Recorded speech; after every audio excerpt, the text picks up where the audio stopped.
help us add course to I will try and look at that one. Just of the platform for students. the platform really, but we are saying this faculty. So everybody need another platform to live.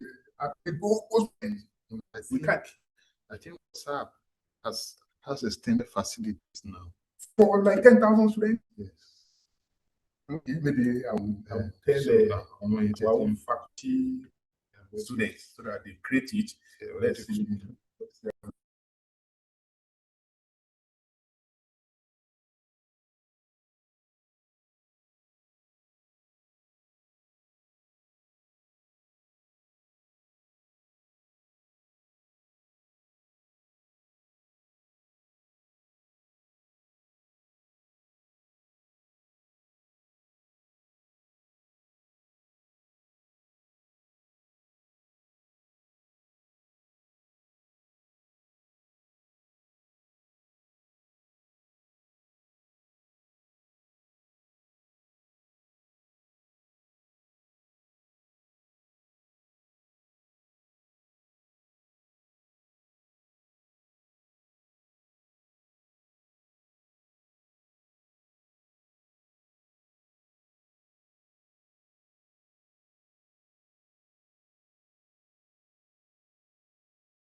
Thank you. Good morning, everyone. My name is Professor Sahid Amusa of the Department of History. I am the coordinator for GST 112, Nigerian Peoples and Culture, which is a compulsory and general course for all Part 1 students of the university. The course, like I said, is a general course. Let me welcome you to this first class of GST 112. I also want to congratulate you on your admission into the university since we are meeting for the first time. The course that has brought us together, like I said, is GST 112, Nigerian Peoples and Culture. It's a 2-unit course and it's compulsory for all Part 1 students. Let me quickly describe the course for you. As you can see on our course description, it is a general studies course, which is compulsory for all Part 1 students, not only in our university here, but in all Nigerian universities. The course is focused on the history, culture, and structure of Nigeria as a political entity. It covers topics in pre-colonial history, ethnic groups and nationalities, British colonization and administration of Nigeria, nationalism and independence movement, citizenship and nation building, as well as issues in national development in post-colonial Nigeria up to the contemporary period. What are our expected learning outcomes? At the end of this course, the students should be able to, 1, understand the historical foundation of the Nigerian culture and arts in pre-colonial times. Number 2, students should be able to list and identify the major linguistic groups in Nigeria. Students should be able to explain the gradual evolution of Nigeria as a political unit. Students should be able to analyze the concepts of trade, economic and self-reliance status of the Nigerian peoples towards national development. Students should be able to enumerate the challenges of the Nigerian state towards nation building. Students should be able to analyze the role of the judiciary in upholding people's fundamental rights. Students should be able to identify acceptable norms and values of the major ethnic groups in Nigeria. And finally, at the end of this course, students should be able to list and suggest possible solutions to identifiable Nigerian environmental, social, and moral problems. So from this course description and learning outcomes, we have drawn out 10 topics, which will be taken by different lecturers. We are about 15 on the course, each teaching different topics at different times. So later, as the semester progresses, we are going to group you into different groups under focal persons so that in case you need to see us physically, make inquiries, you'll be able to know the person that you will approach. So the 10 topics that we're going to look at is this Nigerian history, peoples and culture, geography and environment. That will be taken by the coordinator, myself, and that is our business for today. As from next week, you will be taken through Nigerian peoples, arts, culture areas by Dr. Iroju and Mr. Hastrop.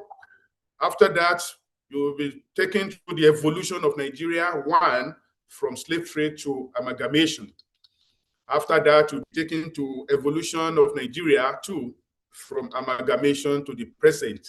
So after the first topics, we are going to have our mid-semester test from the 13th to 15th of May, 2026. We are going to give you the detail of that mid-semester test. So we move to topic 5 afterwards, learning outcomes. Pre-colonial Nigerian intergroup relations will be taken by Mr. C.A. Ogina and Mrs. D.D. Fagite. After that, Nigeria and the challenges of nation building will be taken by Dr. Akuba and Dr. Olubodi. After that, topic 7, trade, economic development, and social justice in Nigeria will be taken by Professor Ogunyemi as scheduled. Economy, individual happiness, and national transformation in Nigeria since 1960 will be taken by Dr. R.F. Obinta. Topic 9, norms, values, and citizenship education, citizenship orientation in Nigeria will be taken by Dr. Emo Ufuafo and Mrs. Aderemi. And finally, Dr. I.S. Alimi will take you through the history of environmental challenges in Nigeria. So as we all know, our lecture hours is Tuesday, 8 to 9 a.m. via this platform.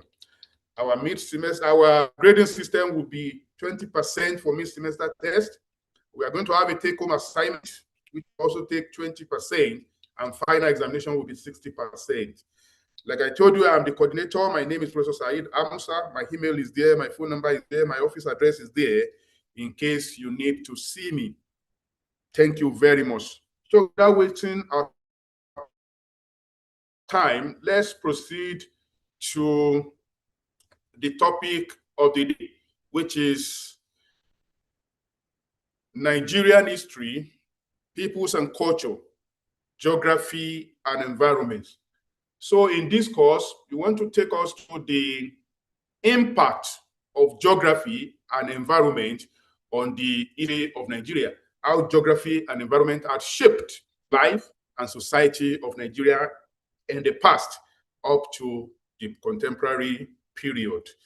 I begin with a quotation which says, man is a product of his environment, and man resembles his environment more than his parents. This is to show that whatever man we do, whatever man does, is determined by his environment. Our learning outcomes for today, at the end of this topic, students should be able to identify the big elements of geography in human societies. Students should be able to point out the 3 vegetational zones of Nigeria and their basic features. Students should be able to list some major and minor rivers in Nigeria. Students should be able to mention major and minor ethnic groups in different geographical zones of Nigeria. Students are expected to be able to outline the impact of geography and environment on the peoples of different regions of Nigeria. Students should be able to discuss some areas of the complexity and diversity of Nigeria, and students will appreciate the importance of the principle unity in diversity in Nigeria. So I proceed to introduction. The impact of geography and environment on the historical development of the Nigerian peoples, states, and societies cannot be overemphasized. You can see that I keep on saying peoples, peoples, peoples. So in this sense, what is meant is that the various ethnic nationalities that make up Nigeria as a nation. So I added S to it to show that the Yoruba are a people, the Hausa are a people, the Igbo are a people, the Kanuri are a people, the Ijaw are a people. Therefore, we can say the peoples of Nigeria. So that is what is meant when I keep on saying peoples, peoples, states, and societies of Nigeria. First thing we need to know is that what are the elements of geography or environment? What are the elements of geography? Geographical elements include, those of us in the social sciences, particularly those of us in geography, we will know this better. Geographical elements include such things as topography, or the physical landscape of an area. Is it a desert? Is it a hilly area? Is it a plateau? Is it mountainous? It is an island? It is a valley? Or otherwise, that is topography. Location. In geography, they talk about the location of a place on latitude and longitude. Like I said, students of geography will understand this better. We also look weather or climate is also an element of geography, talking about the temperature, the humidity, amount of rainfall, and so on and so forth. Then we talk about vegetation. vegetation of an area, talking about a grassland region or a grassy area or a forest zone where we have big trees, deep forests, deep bushes, or a coastal area or riverine area, places that are close to the coast or places that are close to river. Then when we, water bodies like oceans, like lakes, like rivers, like bays, like streams, and so on and so forth. Then availability and distribution of natural and agricultural resources. So all these are elements of geography in human society. Later, we'll see how these apply to the peoples and societies of Nigeria in the past and present.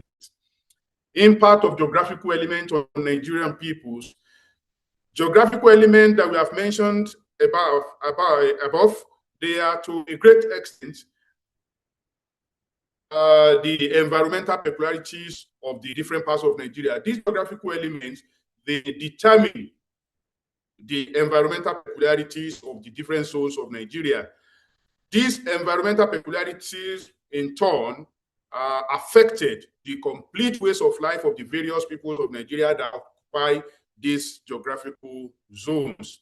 So this is the rationale behind the concept of environmental determinism. If you remember where we started, we say man is a product of his environment. This is what is called the concept of environmental determinism. And it presupposes that the environment preeminently set the parameters of human activities in every human society, as we'll see later how this showed up in the history of Nigeria. Now, based on these geographical elements and environmental impact, the Nigerian environment is broadly classified into three. Broadly classified because for those who are in geography, they can begin to break these three regions into subgroups. So these three vegetational zones in Nigeria are the grassland or the savannah region. The grassland or the savannah region. These are places where you don't have deep forest, you don't have deep bush, you have smaller trees, and these places can be found in the far north of Nigeria, coming from a area we now refer to as northeast, from Borno State to Yobe, where we have the Kanuri, the Chua Arabs, up to northwest Nigeria, where we have the Hausa and the Fulani, up to some parts of the middle belt of Nigeria. This place is regarded to as the grassland or the savannah region. There are variations in these areas too. That's why I said when you go deeper into this, you can also see that there are other categories of this grassland or savannah region. But generally, they are broadly described as a grassland or savannah region. The second vegetational zone in Nigeria is the forest region. Places where we have deep forests, deep bushes, big trees. This is mostly found in the southern part of Nigeria, in Yoruba land, in Edo area, in Igbo land, and some other parts of southern Nigeria. So in these places, you have deep forest, deep bush, and so on and so forth. Then we have the coastal region of southern Nigeria, that is area that are close to the coast, as we have in the Niger Delta area, some parts of Lagos, and but in this we are taking it to also mean other riverine areas across the country. So when we say the coastal region, we are talking basically about southern Nigeria, the Niger Delta, the area close to the Lagos Lagoon, and so on and so forth. But we are taking it broadly to also include other riverine areas of Nigeria. So the people who occupy these different regions of Nigeria have exhibited different ways of life, politically, economically, and socially, according to the dictates of their geography. Now, we look at the origin of diversity of Nigeria. You see, people who always say Nigeria is a diverse country, Nigeria is a complex country. What is the origin of this diversity? What is the origin of this complexity? So the different ways of life adopted and exhibited by the various people of Nigeria who inhabited Nigeria make the country a very complex and diverse one. The impact of the diversity on Nigeria on its history, politics, economy, and government has been very profound. So it is this geography and environment that had resulted into a complex and diverse Nigeria. Now let's briefly look at some notes on geographical elements of Nigeria. In terms of location, according to geographers, Nigeria lies between latitudes 4 degrees north and 14 degrees north. The climate of Nigeria is tropical. Nigeria is a tropical country.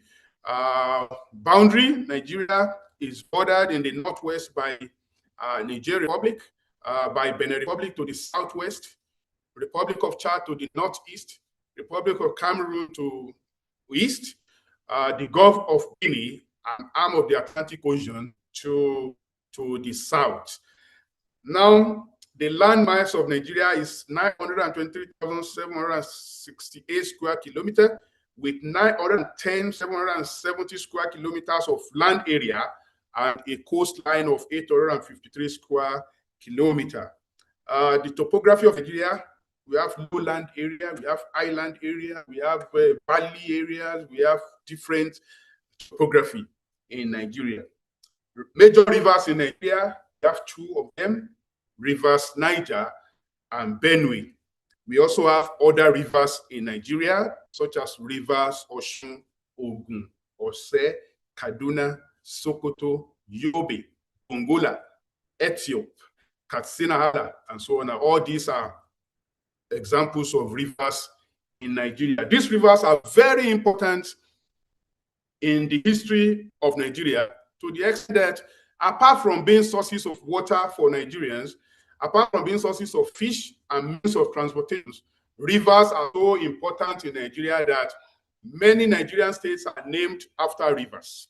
For instance, Niger State, Benue State, Osun State, Ogun State, Kaduna State, Yobe State, River State, Cross River State, Imo State, Delta State, even Lagos State. All these are named after water bodies, one water body or the other. Again, some states which are not directly named after a river, we can states like Anambra, Akwa Ibom, Ebonyi, Kogi, and Kwara also have connections with rivers. And I give you an example. The word Kogi is got from the Hausa word for river, while the word Kwara is the Nupe name for River Niger. So you can see the importance of rivers in Nigerian history. The word Anambra, again, as another example, is derived from Omambara River. The word Ebonyi is coined from Aboyne River, and the word Akwa Ibom is derived from Kwa Ibo River. So all of them have, so you can see that more than half of Nigerian states are named after one river or the other. Now, let us briefly look at the people who occupy the savannah or the grassland region of Nigeria. So like we described at the beginning, a grassland or savannah region is described as a place without deep trees or deep forest. It's a grassy plain. It's a vale, open field. The biggest trees that you can see there are short trees. So the grassland region of Nigeria is divided into two: the far north and the middle belt regions of Nigeria. The far north, from the northwest to the northeast, then the middle belt of Nigeria, which is now called North Central. So those are the two areas that are regarded as the grassland region of Nigeria. Some of the people who occupy the far north of Nigeria include the Hausa, the Fulani, the Kanuri, and so on, and so forth, the Diwari, the Jokun, and so on and so forth. Then the people that can be found in the middle belt of Nigeria, which that region is an admixture of forest and savanna vegetation. I was explaining the other time. So in the middle belt of Nigeria, even though it is classified as a grassland, its own grassland is compared to that of the far north. So it's an admixture of forest and savanna type vegetation. So in these areas, we can find the Nupe, which some people call the Tapa. You can find the Higala, the Idoma, the TV, the Ebira people, and some other Yoruba groups who are called the Okun Yoruba in the Kwara, Kogi, and Niger states. Now we have environment, economy, society in the savannah region. How the environment, how the geography affect the economic activity of the people who occupy that savannah region. So traditionally, the hunters, they gathered, in the past, they were hunters, gatherers. They also engage in farming. But what would they plant? They can only plant cereal products like millets, like sorghum, like beans, like guinea corn, and so on and so forth. They were also they also did animal husbandry. That is, they do pastoralism and nomadism, keeping cattle, sheep, goat, donkey, camel, because their environment had enough of pastures, it had enough of grass for the animals. So, and it didn't have a deep forest, deep bush, which can keep sissy flies. Sissy flies are dangerous for the animals. So they did pastoralism. Some of them who are rich, they camp their animals and feed them. Some of them, majority of them engage in nomadism, moving their animals from one place to the other. So they kept and still keep cattle, sheep, goat, donkey, camel, and so on and so forth. They also engage in animal transportation because they had camels, they had donkeys, which could survive in the environment. So their major means of transportation were actually pack animals like horse, like bull, donkey, camel, and so on and so forth. They also engaged in leather works. They used their animal skins to produce bags, shoes, belts, and other leather products because they had, and so they could engage in the leather work. Politically, most of the ethnic groups in far north Nigeria, they built large cities, they built urban centers, they built historic kingdoms, and they operated centralized system of government. So if you look at the outside, if you look at the Kanuri, if you look at the Jukun, you will see that they built large empires, large cities. They have centralized system of government under paramount rulers, and they had urban cities, and so on and so forth. Also, because of their location very close to the Sahara Desert, they had early commercial connections and relations with the people of North Africa through what was called the trans-Saharan trade. So people would come from North African cities of Algeria, Tunisia, and so on and so forth, cross the Sahara Desert and traded with the people of grassland region of Nigeria. So through this, Islam, which came through the trans-Saharan trade, was introduced to them very early. And so you will see that all these were caused by their geographical location and environmental peculiarity. So we can see how geography and environment had affected the society, economy, and politics in the grassland region of Nigeria. Now, the people of the forest region of Nigeria, if you come to the southern part of Nigeria, a forest region is described as an area characterized by deep bushes or areas that are covered with big trees. So if you come to southern Nigeria in Yoruba land, up to Edo, among the Benin people, even up to some parts of Igbo land, you will see that this is an area called forest region. You have from Ile-Ife to Ibadan there. If you look at your right, you look at your left, you will see deep, deep bushes, even without going into the interior. The forest region could be found in the southern part of the country, including the mangrove swamp forest of the Niger Delta. Prominent forest people in Nigeria are, that is, I mean, people who occupy the area called the forest region of Nigeria are the Yoruba, the Igbo, the Edo, among others. You can see that I am not adding S to them. I'm not saying the Yorubas, I'm not saying the Igbos, I'm not saying the Edo. So the words are enough as plural for them. Simply say the Yoruba, the Igbo, the Edo, among others. It's only when we want to combine all of them together that we can say the peoples of southern Nigeria, the peoples of northern Nigeria. We continue how the geography and environment affect, in part, the past and present. Also, they were also hunters, they were also food gatherers. So they had several wild animals which they hunted. They also engaged in farming, but in their home, they could cultivate food crops like yam, cocoyam, vegetables, kola nut, and so on and so forth. And when the Europeans started to come from the 15th century, and up to the colonial period, and up to permanent crops such as cocoa, coffee, cashew, rubber, and so on and so forth. So we can see why the people of the north could not cultivate this because of their environment. They didn't have enough rainfall. We could support permanent crops. But the people of southern Nigeria, they had enough rainfall. They could cultivate cash crops like cocoa, coffee, cashew, rubber, and so on and so forth. So forest dwellers, they were also traders. They engaged in long distance trade and local trade. The Yoruba, the Edo, and the Igbo also excelled in craft work, particularly wood carving.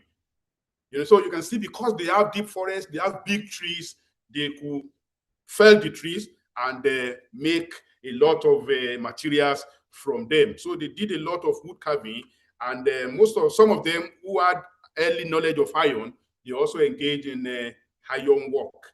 So the famous terracotta and bronze ends from Ife, Benin, and Igbo attest to this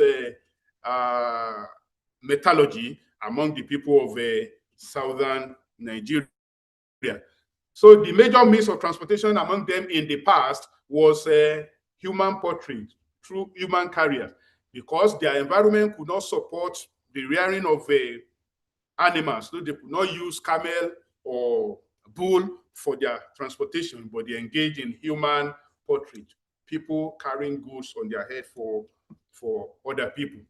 We continue. The Yoruba and the Edo also established centralized system of government under paramount rulers, and they had elaborate court systems. So among the Yoruba, they had a history of urbanization. They built big cities. They had centralized government. They had big empires. The same thing for the people of Edo, who established the famous Benin Kingdom, which became Benin Empire. The Igbo, on the contrary, lived in small villages, and they operated a clan system of government. The highest authority among the Igbo was a village council. So they didn't establish big kingdoms and empires like the Yoruba and the Edo. Now, because of their location very close to the coast, the forest people in Nigeria had early contact with the Europeans through the coast. So people in Badagry, people in Benin, people in the Shekiri people, and so on and so forth, who lived close to water bodies, particularly the coast of southern Nigeria, they had early contact with the Europeans, who introduced Christianity, who introduced Western education and other European values. So for several years that the Europeans, the Christian missionaries, had started operating in southern Nigeria, they didn't have access to the northern part of Nigeria. So this explains the high level of Western educational achievements in southern Nigeria as compared to the people of northern Nigeria. So you can see this is also an accident of geography. The same thing, we can use it to explain the influence, the impact of Islam and among the people of the north, because Islam came through the Sahara Desert and reached the people of northern Nigeria first. And for several years, the people of southern Nigeria too didn't have experience of Islam. So all these are impacts of geography and environment. So let us briefly look at the people of coastal or riverine region of Nigeria. A coastal region refers to an area that is close to bodies of water. It may be stream, it may be river, it may be sea, it may be lagoon, it may be ocean. So in a strict sense, coastal region in Nigeria is specifically used to describe the Atlantic coast of southern Nigeria.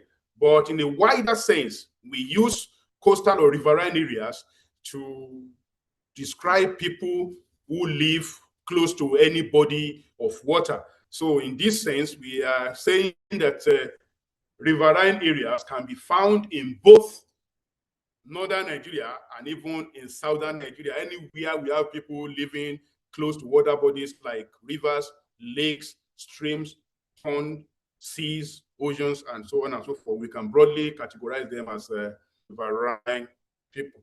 So like we have said before, examples of water bodies in Nigeria include rivers Niger, Benue, Kaduna, Sokoto, Adejia, Jamari, Rima, Ovia, Anambra, Gongola, Yobe, Osun, Shasha, Ogunpa, Escravos, Focados, Ethio, Kyoaibo, and other rivers. Lakes. There are also prominent lakes in Nigeria, which may include Lake Chad, Kanji Lake, Oguta Lake, and the Grand Atlantic Ocean. Now, in southern Nigeria, examples of coastal people are the Ijaw, the Shekiri, the Hefik, the Ile, the Awori people of Lagos. All these are categorized as coastal or riverine people. In northern Nigeria too, like I said, even though it's a grassland region generally, but there are bodies of water found in Nigeria. People who live around this area, we also categorize them as riverine people of northern Nigeria. These include the Nupe people, some groups of them are living very close to River Niger. You have the Kede people, you have the Bataki people, you have the Bari people, you have the Buduma people in Borno, Yobe State, you have the Bakama people, you have the Mumbai people. These are northerners. These are people of northern Nigeria, but they can be categorized as riverine people because their lives, their livelihoods are dependent very well on rivers. Then the coastal or riverine people were and are still predominantly fishermen. They engage in fishing. They are canoe builders. They build their canoes, they repair it. They also process salt. They are salt makers from the water bodies that God had endowed them with. Now, all Nigerian peoples, like you have said, they engage in trade. And the people of coastal regions are not different. They are traders, also engage in agriculture. But what they plant? They plant vegetables and other food crops that their environment can sustain. And the people of coastal region of their main means of transportation was wooden canoe in the past. So today we now have powered boats and other modern means of transportation to travel on their water bodies. But in the past, they only used wooden canoes, which were paddled. Then the people of coastal region of Nigeria, in continuation, religiously, because they live very close to water, their life depended largely on water. Their religions also were water related. Many of them believed in water goddesses, as you will see in other topics as we progress in the course. Politically, they also organized small and non-centralized communities. They didn't have an elaborate political system. They didn't build big cities like that in the pre-colonial period, but they were organized in small communities under their leaders. So due to their location also along the Atlantic coastline, they had early contact with the Europeans. They participated actively in the transatlantic trade with the Europeans, and they had early contact with Christianity, Western education, and European values, just like the people of a grassland region who lived very close to water bodies. So we can see from this how geography, environment had influenced the economy, politics, and society of different parts of Nigeria. Now we move to background to the complexity and diversity of Nigeria. Today we see that Nigeria is Africa's most populous country with estimated population of over 200 million people. Nigeria, as we have it today, is having 36 states and 774 local government areas with unknown number of LCDAs. You know, many states today, they have created many LCDAs from their local government areas. But basically, for the government of Nigeria, we have 36 states and we have 774 local government areas. Nigeria is a very diverse and complex country.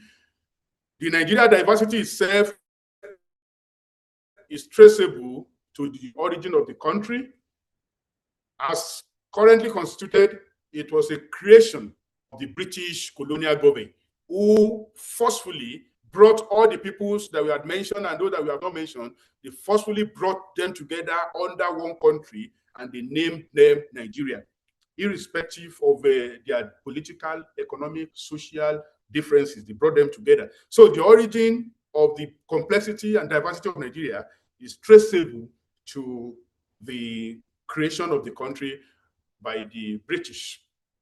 Now, let's look at the diversity, the aspects of the diversity of Nigeria. We have ethnic diversity. Nigeria has many ethnic groups. Some people have said about 400. Some people have even said over 400 ethnic groups. But out of these 400 ethnic groups, we have three major ones, who are the Hausa, the Yoruba, and the Igbo. So in terms of population, in terms of states where we can find them, the Hausa, the Yoruba, and the Igbo, they are the three major ethnic groups in Nigeria. But within these three groups, there may be subgroups within them. For instance, if we say the Yoruba, we know Yoruba have many subgroups, like the Oyo, the Ife, the Awori, the Egbado, the Ijesha, the Akoko, the Ekiti. These are subgroups of the Yoruba. So apart from these three major ethnic groups in Nigeria, we have other important ethnic groups. In the far north, we have examples of other ethnic groups in the far north, like the Fulani, the Kanuri, the Shua Arabs, and so on and so forth. In the middle belt of Nigeria, that is in central Nigeria, we have many ethnic groups there too, like the Nupe, like the Tivi, like the Igala, like the Ebira, like the Jukun, and several other ethnic groups in the middle of transitional zone of Nigeria. In southern Nigeria, we have major ethnic groups like the Edo, the Ijo, the Hefik, the Ibibio, the Urobo, the Shekiri, the Soko, and others in the different parts of southern Nigeria. So the number up to 400, or if they are not more. In Nigeria too, we also have religious diversity. It's very diverse when it comes to religion. We have practitioners of various forms of African traditional religion, ATRs. So people who engage in fetishism, we have people who call their own theism, spiritism, totemism, and so on. So if you look at Yoruba, we just say Yoruba tradition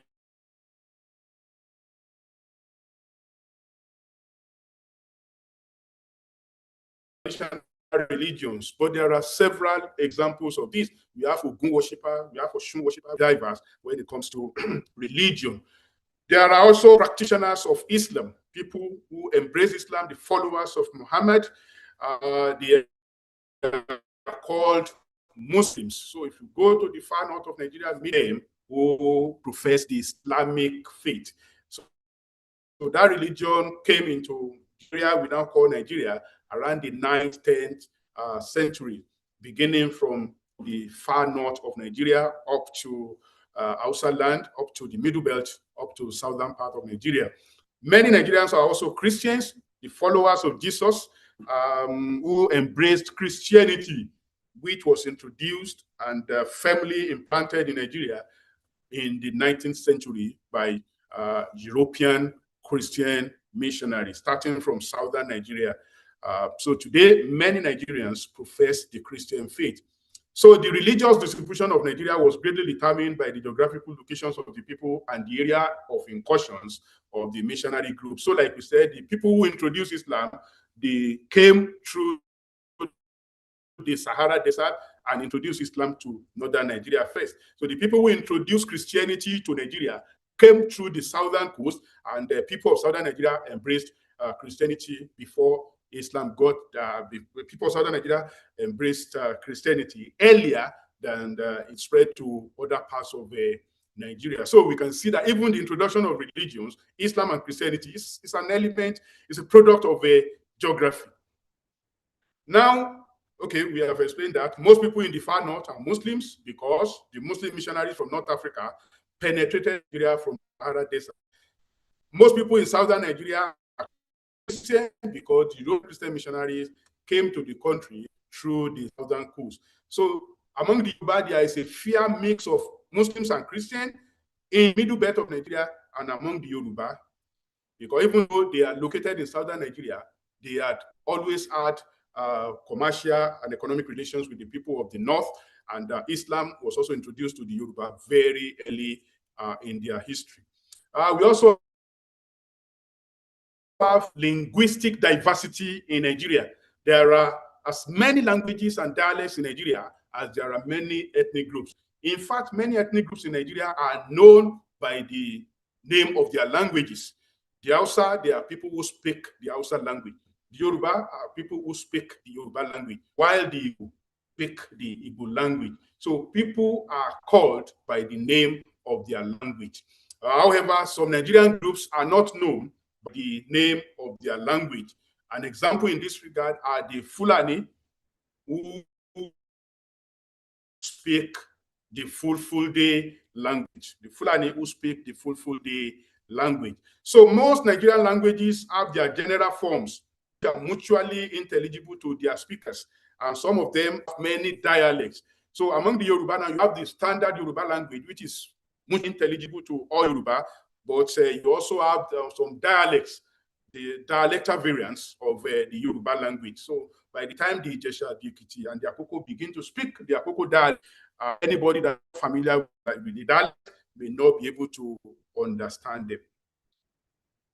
Nigeria is also politically diverse, very politically diverse. In the past, many people of Nigeria, they had their different types of political system which they practice. Initially, among the Hausa, they practiced what was called the Sarauta system under their king called Sarki. This was long before the introduction of Islam. It was perfectly suited for their society until the coming of Islam, the takeover of the Abe system of government by the Fulani in 1804 through the Jia. So after that, they adopted the Islamic Emirate system headed by the Emir. Emir, which is from the Arabic word Amir, commander or leader.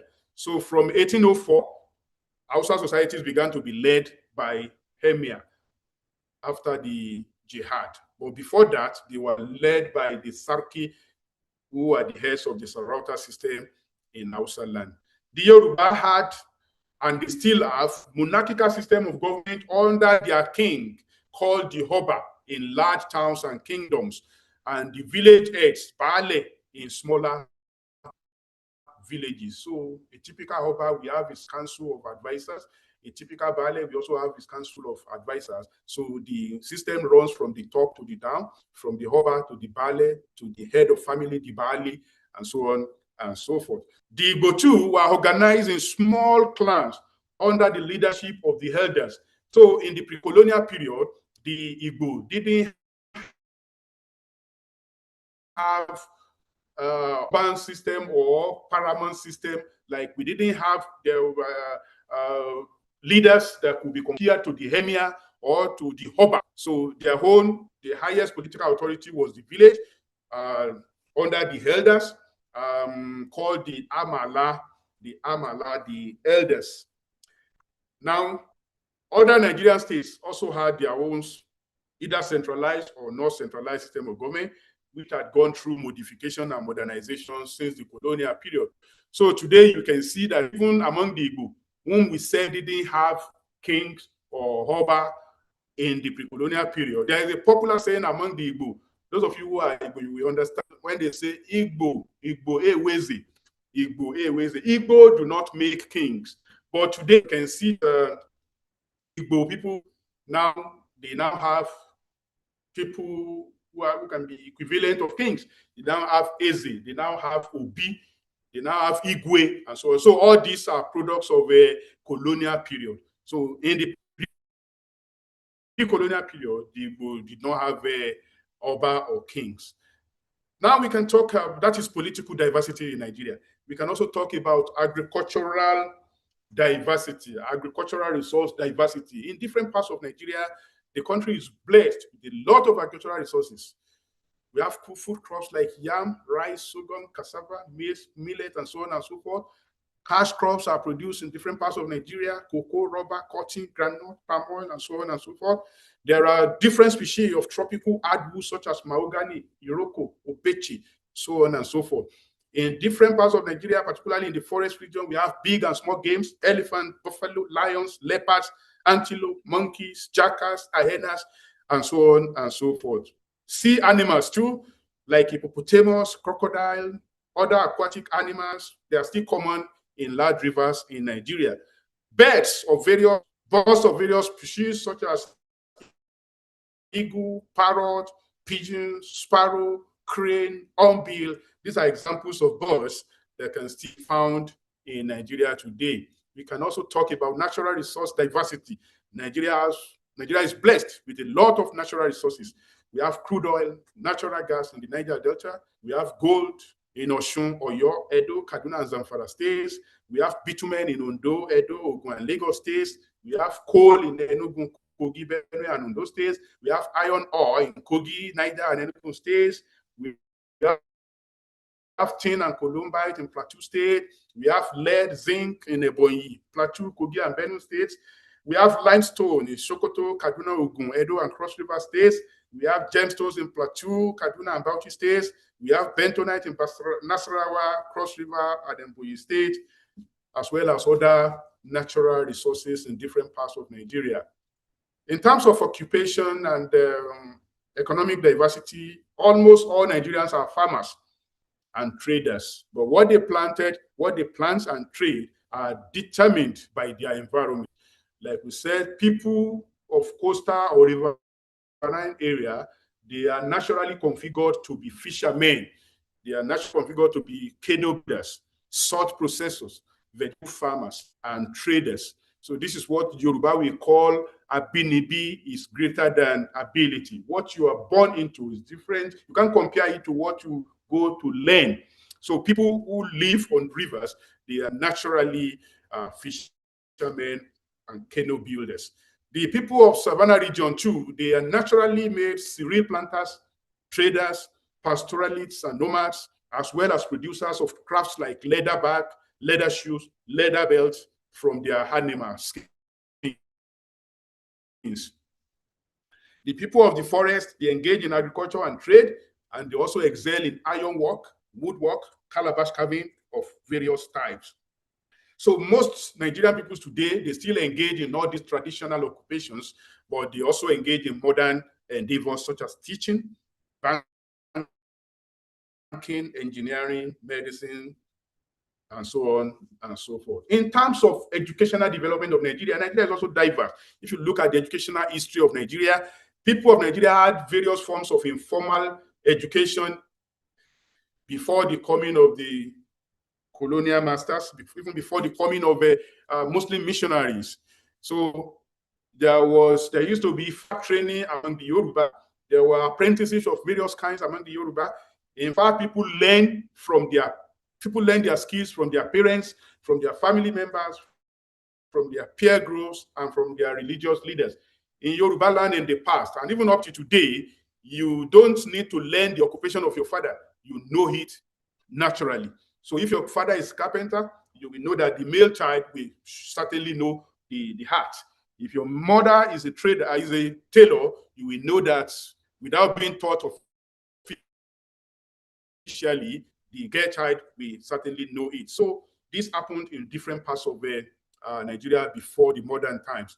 Later, that is various forms of informal education in Nigeria. Later, the people of Nigeria, northern Nigeria, adopted the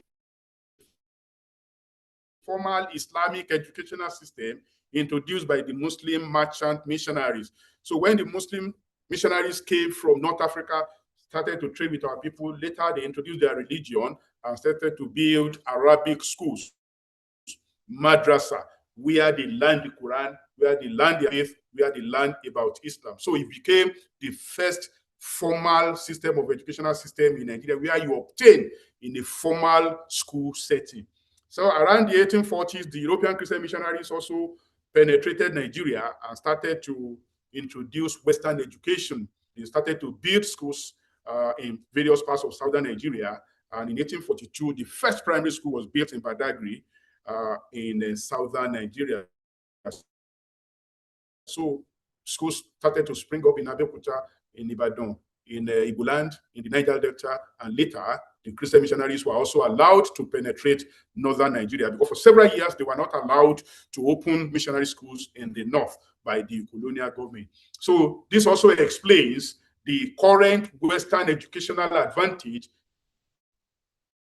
and advancement of the South over the North. You know, as far back as 1842, primary schools had begun to be established in southern Nigeria, but I'm not sure that the first primary school in the north, I think it was established in 1900 something. So you see that for about 40 years, that schools had been established in Western Nigeria, in Southern Nigeria. Missionary schools were not opened in the North. So that explains the disparity in Western education. So we have nutritional diversity. If you look at what Nigerian people eat, it's also depend on their environment. So you have the foods that the Yoruba eat, you have what the Hausa eat, they have their major staple, what they also wear. So there are several other areas of diversity among the different groups in Nigeria: names and naming, marriages, music, cultural festivals, rituals, and other cultural practices. They are also different from one Nigerian group to the other. Now, the principle of unity in diversity. We have seen that Nigeria, as a modern country, is a very complex and diverse one. So it was in a bid to mitigate the negative impact of these complexities and diversities that governments of Nigeria, from independence today, they have adopted and promoted the principle of unity in diversity. That even though we are diverse, we are different in several areas, but we know that we have common goal. We are people of a destiny. Even in spite of this diversity, we can still be united. So that is the principle of unity in diversity. In conclusion, in this class, we have explained and shown the impact of geography and environment on historical development of peoples and states of Nigeria. We have described the geographical peculiarities of Nigeria and the environmental influences on Nigerian vegetations in the savannah region, in the forest region, and in the coastal region. We have also described the patterns and nature of agriculture, commerce, transportation, manufacturing, and the social and political structures of the various peoples and societies in different geographical regions of Nigeria. We explain and identify the diverse nature of Nigeria in proper political perspective by showing the links between geography, environment, and the complexity and diversity of Nigeria. So what we have learned today is to serve as a very important and necessary foundation knowledge for the understanding of Nigeria's colonial, and colonial history. So this is just an introductory class. Everything that we have mentioned here will be built upon by subsequent lecturers in the following, in the topics that we follow. So we have some practice questions here, which you can see. We also recommend for you to read more on this. You can consult this literature. So that is the end of the class.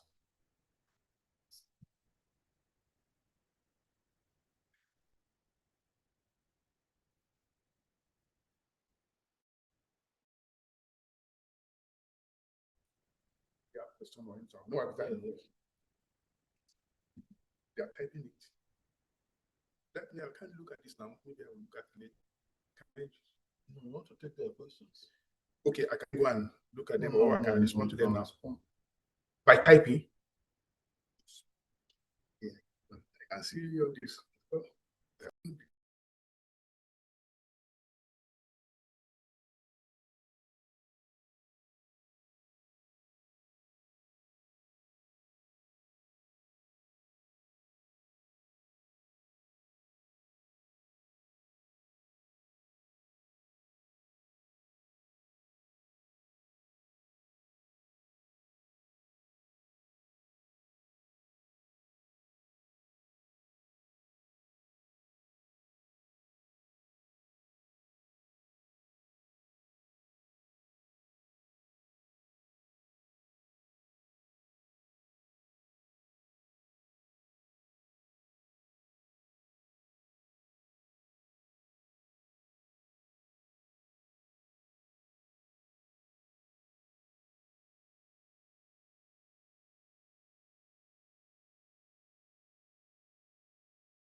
two will be listed.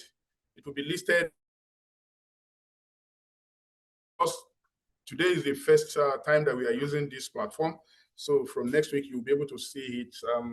So I want to thank you very much and urge you to attend class promptly. And if you have any question, you can contact me. For now, my number is there.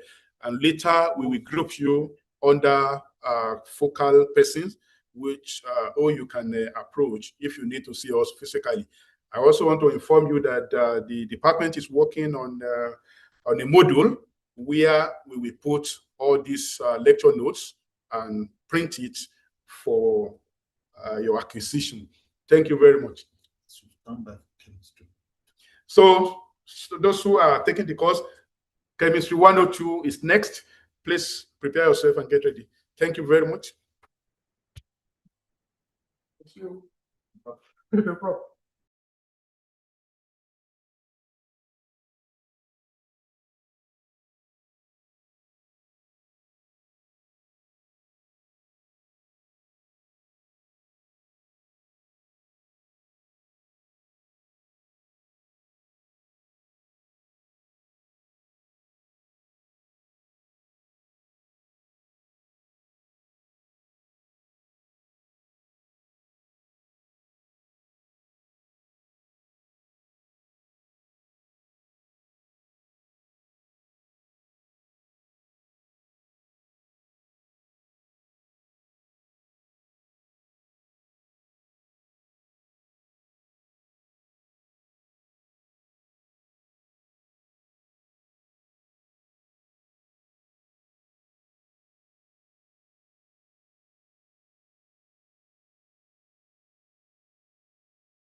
Hello, good morning.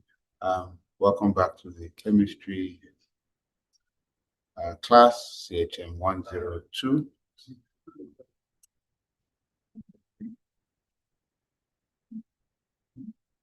Okay, so if I'm looking at the number of people on the who are present, and I'm sure that's not my own population.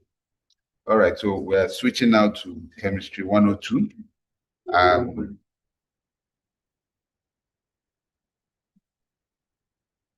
Okay. All right, so yesterday we stopped at we're looking at functional. Well, we are going beyond functional, we're looking at isomers now, but I realized some people were having a challenge with following some parts of the expansion. So as I recap what we did yesterday, what I'll do is to use something small. So if you remember, I discussed that for ethane, okay, that we look through the carbon. So if this were to be representing ethane molecule, okay, I just figured that since this is not the physical classroom, I could actually show you. It might make a bit more sense for some of you. So so this is ethane with this representing carbon, okay, and that representing another carbon. So you have the two carbons there, and then each of the white balls representing hydrogen. Okay, so that's ethane. Now, so to properly understand, or maybe to just help further conceptualize what I explained yesterday, I will look through the carbon-carbon bond. So if you look through the carbon-carbon bond, please don't mind the fact that I rushed to get this model as I was about to come into class now.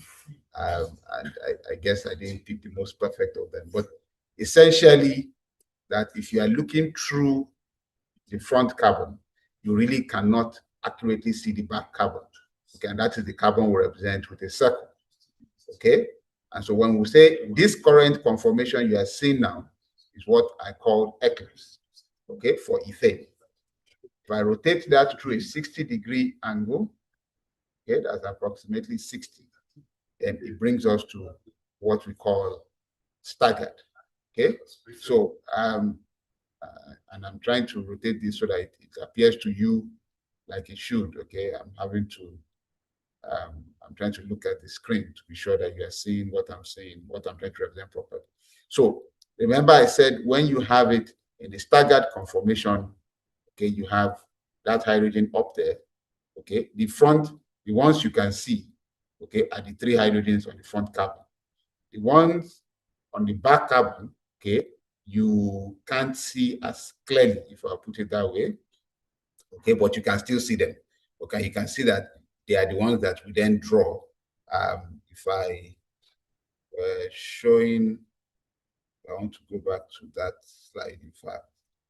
Okay, either this or the one for ethane was exactly this particular slide. Okay, so what I'm showing on I mean, what you are seeing me holding on my hand now is actually representing the staggered conformation of hexane. Sorry, I said hexane, of ethane. Okay, that is this particular one, the one I underlined on the screen. Okay, so this conformation actually represents the one shown using that Newman projection.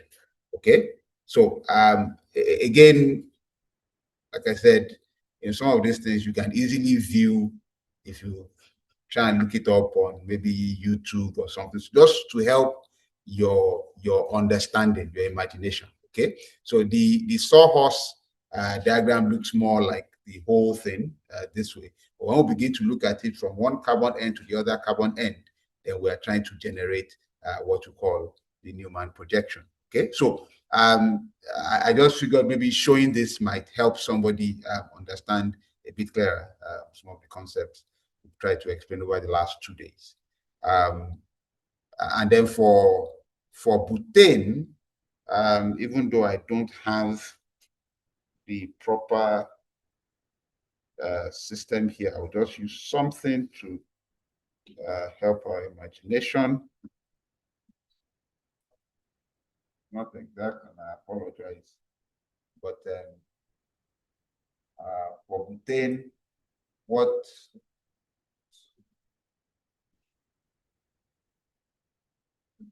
okay, for butane, the difference is that one of those hydrogens has now been replaced, okay, by a methyl group. Now, a methyl group really is bigger than, you know, a methyl group itself is another CH3.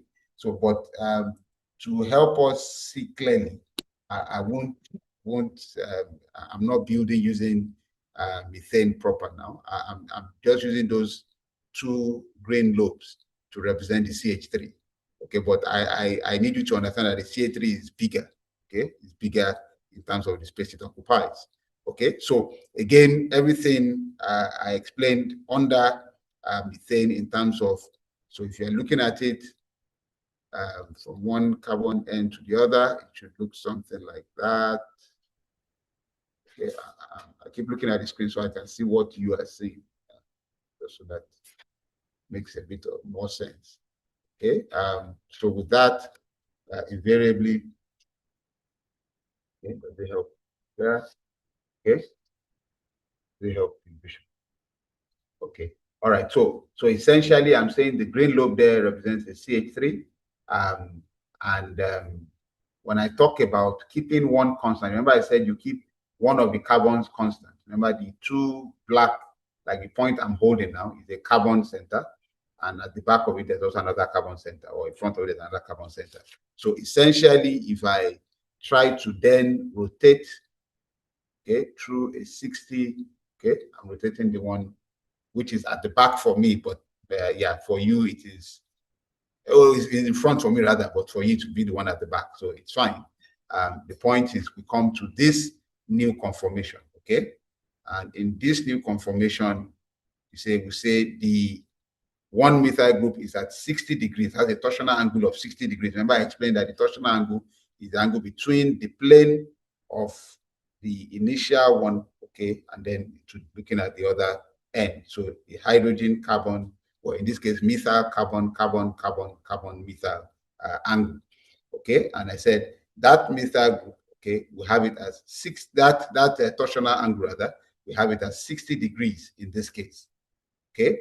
And that for this, where you have it at 60 degrees, we have what we call the gauche conformation. So this will be 60 degrees. If it goes, go back to the starting point, I go to the other side, another 60 degrees is also a gauche conformation. So to this side 60 degrees, if I rotated it the other way like I started with at the beginning, also that is 60 degrees. So those two, this conformation and this conformation, are both gauche conformation. And I said if you rotate from the starting point, if you rotate through a 180-degree angle, you have what we call the anti-conformation. Okay, so if you look at that, that is the anti-conformation. And in the anti-conformation, one methyl group is in quote below, the other methyl group is above. Okay, they are more or less opposite to each other. So we have a torsional angle of 180 degrees there. Okay, remember in this particular staggered conformation, this is also staggered, don't forget. In the staggered conformation, we're saying that the hydrogens don't block each other, as in the actual bonds don't block each other. But in the staggered conformation, there's a difference in their position in space. But when we coming back to where we started from now, in this conformation at this 0-degree angle, you have what we call the eclipse conformation. And in the eclipse conformation, you can have it at this position where the two methyl groups face each other, or if you rotate through 120 degrees, another eclipse conformation, but methyl is not blocking methyl. Okay, methyl here, this methyl is blocking a hydrogen, this methyl is blocking a hydrogen.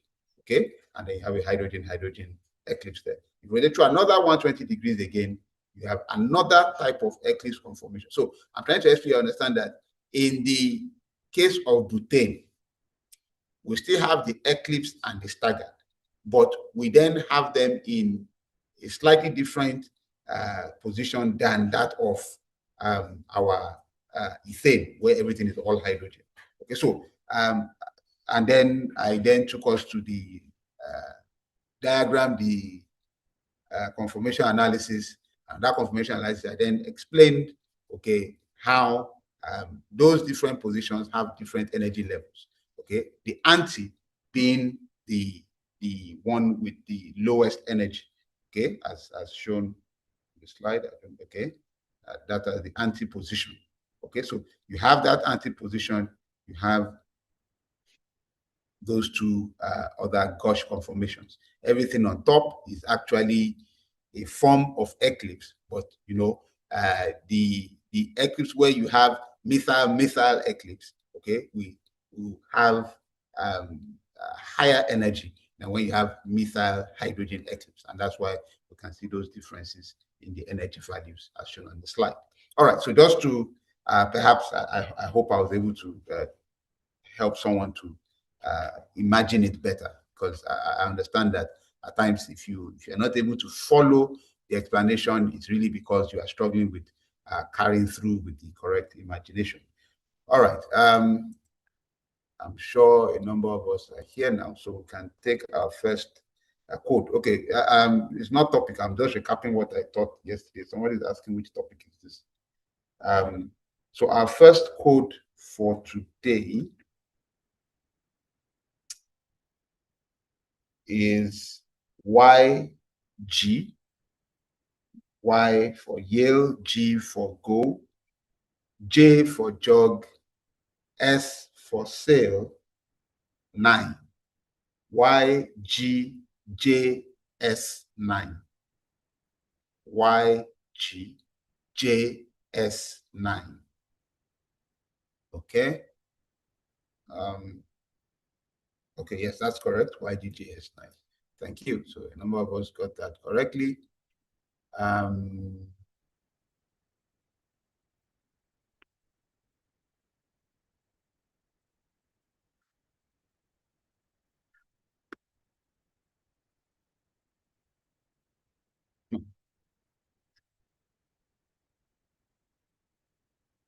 Okay, I can.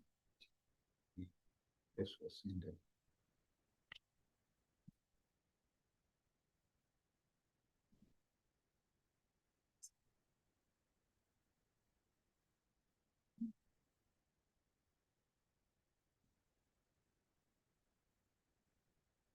All right, so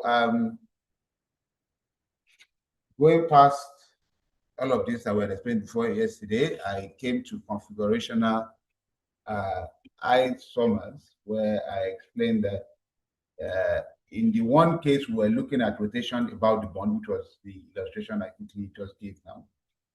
But then we can also go on to looking at not just rotation around the bond, but in fact to looking at whether or not there is a change when we place the structure in front of a mirror. Okay, and so yeah, in this case, we said that you can have sorry, doing some technical checks here. Apologies. Okay, so with configurational isomers, yes, I already explained configurational isomers. Now I've gone on to reflection in a mirror. So that with reflection in a mirror, we can have a case where you have enantiomers, and that will happen one if your molecule is chiral. I explained what we mean by a chiral carbon center, a carbon center that has 4 different substituents around it. So A, B, C, D have to all be different. In a case where A and B are the same, then you do not have a chiral center. Okay, so that chiral center, then if we, and I used lactic acid as an example, showed you that in fact you can place a mirror. Okay, and I said this here is a mirror, that if you place a mirror in front of the molecule, what you will see is the mirror image. And I said it's just like placing your own left hand in front of a mirror, and what will appear in the mirror is your right hand. You will not see your left hand when you place your left hand in front of a mirror. What you will see is actually the image of your right hand. Okay, and I said that the two left and right hands, okay, palm, any part of your hand you are considering, that they are enantiomers. Okay, they are enantiomers in such a way that you cannot superimpose your left hand, okay, on top of your right hand to get exactly the same conformation.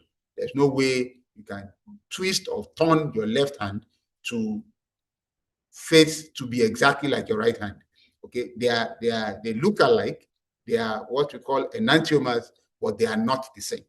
Okay, and so when you have molecules like this, we say it's another type of isomerism. Okay, which we said described as enantiomers. Okay, so again, that enantiomers have similar physical properties such as boiling point, melting point, and so on.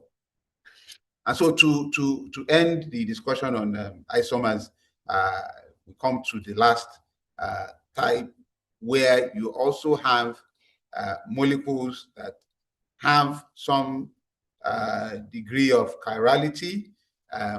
In this case, they are non-superposable, non-mirror images. Okay, and we refer to them as diastereomers. Remember, the first one I talked about were enantiomers.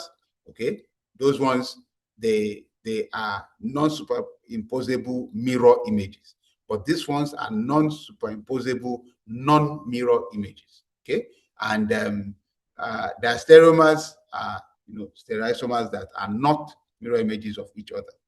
Okay, and in this case, they have different physical properties. So again, you will see that the examples here are the same examples we cited when we're looking at geometrical isomerism as well. Okay, so if you look at cis 1,2-dichloroethane and trans 1,2-dichloroethane, they are not mirror images of each other, and they are not superimposable. Okay, so again, this class of diastereomers are the same ones that we refer to as geometrical isomers. All right, so that basically brings us to the end of our discussion on isomerism. Okay, we have looked at both cases of constitutional isomers, where the difference is in terms of the arrangement of the atoms. So you can have under that functional group changes, you can have positional changes, you can have changes in which, okay, at the end of the day, we are just looking at the skeletal. Okay, the skeleton is changing, but essentially the functionality remains the same. And then we have also looked at cases where we can have rotation around a bond, or cases where you have changes in if you place the molecule in front of a mirror, how they appear. That is three-dimensional type of changes. So we put that on the burner. We need to remember them, of course, as we go on. But we then go on to the first family of organic compounds that we're going to look at. Of course, we know the first family, the simplest of them all, is alkanes. And so under alkanes, so we're starting with alkanes this morning. Again, I know you have a lot of basic background, and so alkanes are not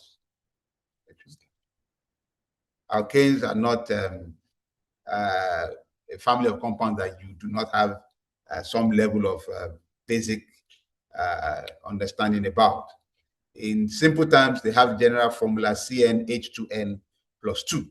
Okay, and of course that means n is a whole number integer that can take values from 1 basically up onto something close to infinity.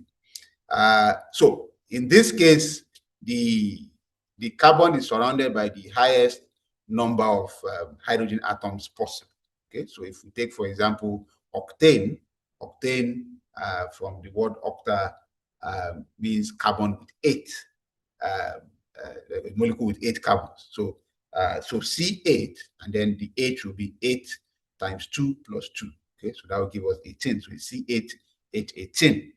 Now, if you look at the way I've put the structure there, I try to show the kind of bond angle we really should have in octane. okay, and you have the carbon atoms numbered.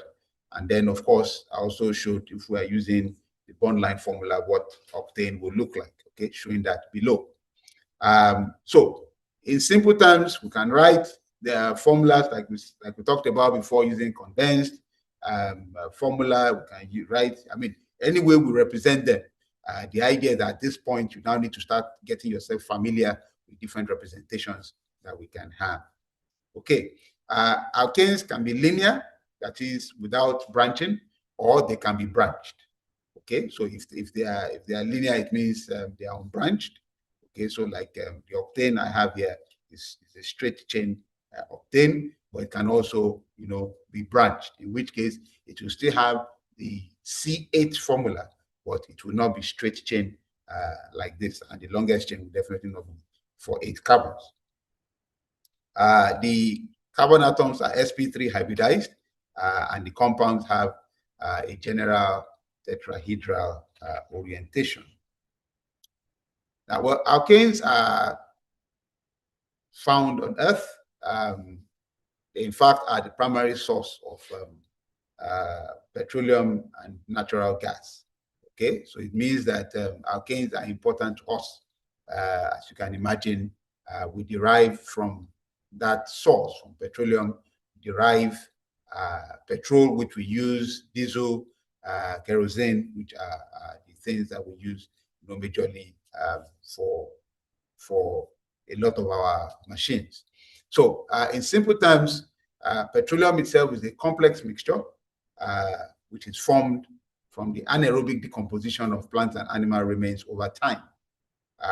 And this decomposition, okay, that happens in a non-oxygen environment, basically leads to formation of alkanes and aromatic compounds. And we've realized that this they also contain some oxygen, nitrogen, and sulfur compounds.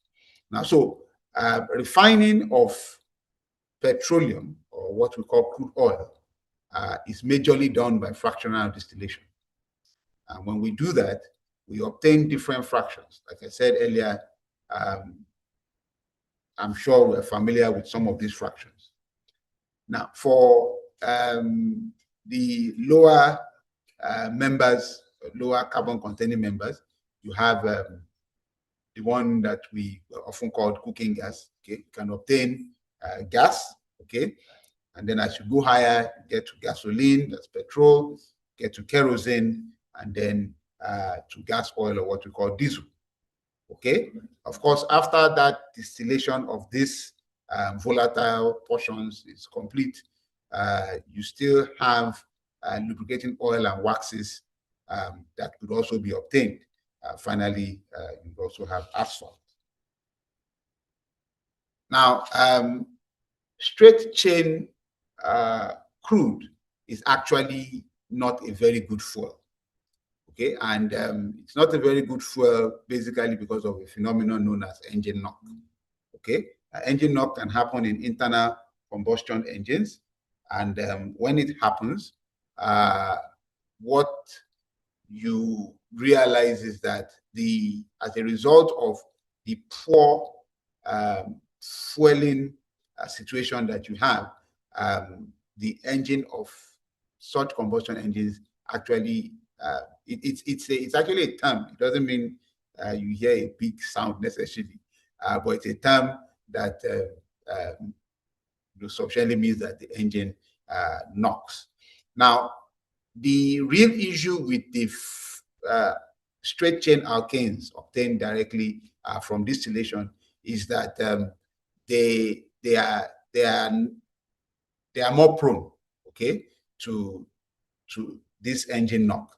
As a result, it is preferred to use the branched form, okay, still alkane but branched, and in general, 2,2,4-trimethyl pentane, okay, is assigned an octane number of 100. Okay, again, if you look at 2,2,4-trimethyl pentane, you realize that it's 8 carbon. Okay, but the truth is, straight chain such as heptane and so on are assigned a value of 0. Now, what this means is that if you have a mixture of 2,2,4 trimethyl and heptane, and you have the mixture in such a ratio that the 2,2,4 is 87% and the heptane is 13%, then what is internationally agreed is that the octane rating of that fuel is going to be 87. Remember, the 2,2,4 is 87%. So any fuel portion that you have, and you can establish the quantity of 2,2,4 that is there as against the heptane, you can, by that quantity, determine the octane rating of that fuel. I'll quickly stop to give us the second code for today. Our code is C for captain, GG, G for goal, GG, V for violin, X for X-ray. So CGGVX, CGGVX.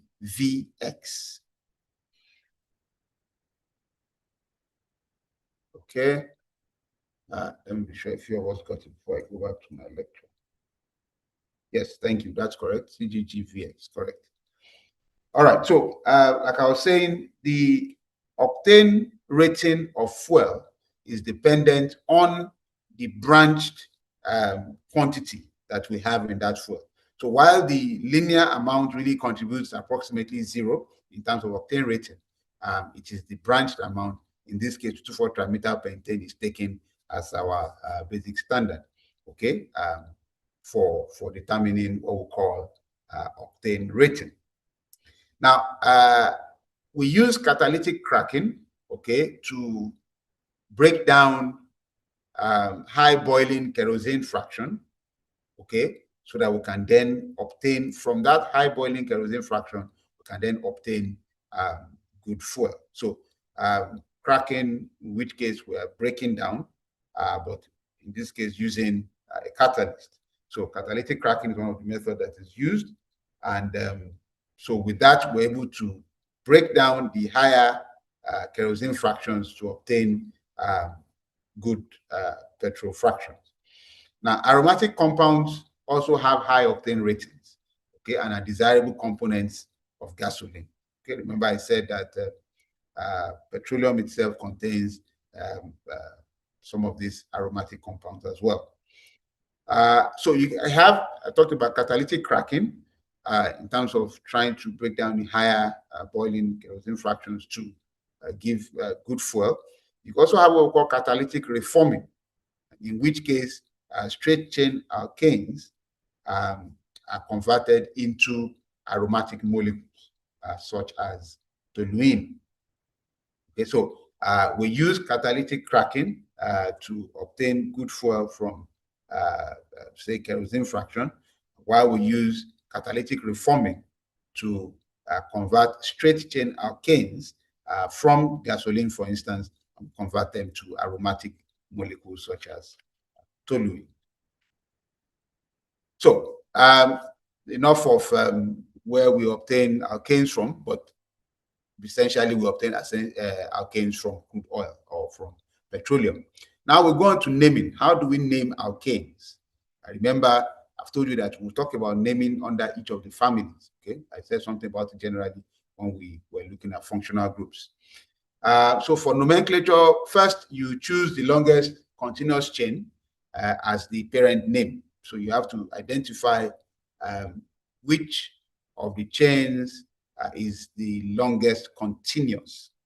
So you see the way I've numbered the molecule, the first structure on this slide.